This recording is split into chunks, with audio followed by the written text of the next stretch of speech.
Hey guys, it's Mark from Simpler Kitchen and Garden, and today, guys, I got some pot and I got this new black gold potting soil, and I want to try it and see how it works. So this is something new I never used before, and I got those 2-gallon pots.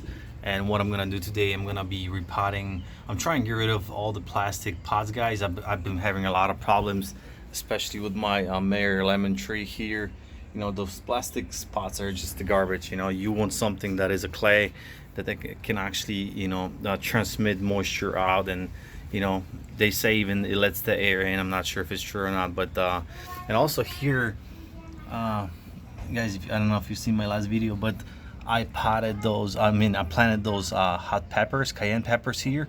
And look at this, these actually, those little pots, I believe they probably around half a gallon, maybe maybe close to a gallon, maybe 3/4. I got them at Home Depot for like two bucks, 270 something. And the walls are pretty thin, which I kind of like, guys, because look, you can actually see a level of moisture, so it's very good. The biggest problem I had when I started planting things, it was just my roots were dying. I just had a lot of root rot, just because I was just overwatering it, and plastic doesn't, let the moisture, out that easy. So, that was my biggest problem. So I definitely, want to switch 100% to clay pots, and even the material bags that people use, and let the moisture out as much as possible, so I don't have the same problem ever again.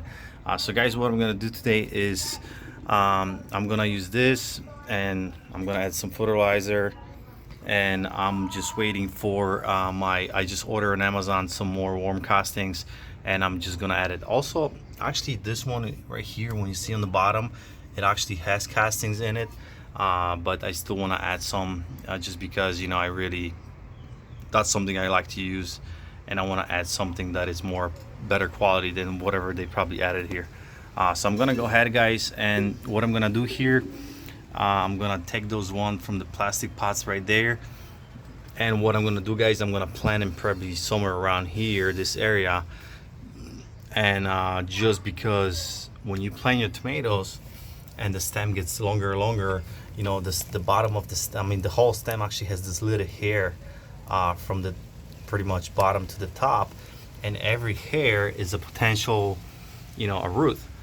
So what I want to do, since they're still small, I want to pot them here on the bottom, maybe like halfway, and when they grow, I want to fill up with more soil, and the stem's gonna be able to release more roots.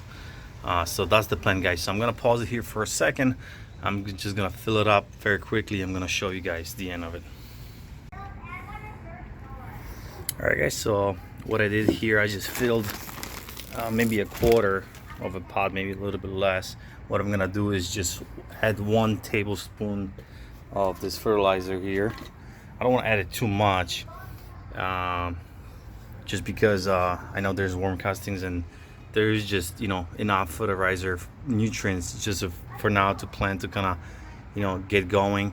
And once it gets bigger, I'm gonna keep adding every month, dry fertilizer every month. I usually do every first, and then half a month I usually do a liquids.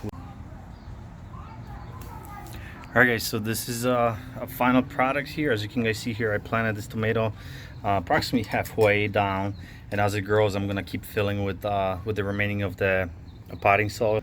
And this one, guys, this is a little bit smaller pot, and this is gonna be experiment. What I'm gonna do, I'm gonna try a new liquid fertilizer, which is gonna be I believe it was like a kelp and a fish fertilizer, and I'm gonna do every month, on the half of the month. So every first of the month I'm gonna do dry fertilizer, and on every 15th, let's say, I'm gonna do liquid. And I'm only gonna do on this one, and I just want to see the difference, if the liquid fertilizer just really makes any difference. I used it before kind of on my herbs, and I kind of got screwed because the roots got burned and the bottom of the plant got burned, and the plant just died. So you got to be very careful. You want to test it on maybe one plant and see how it do before you move on and start pouring a bunch of new fertilizer on all of your plants. So guys, this is it. I'm gonna keep you updated on the progress, and let's see, hopefully we can get some tomatoes this year. Thank you guys for watching, and I'll see you next time. Bye bye.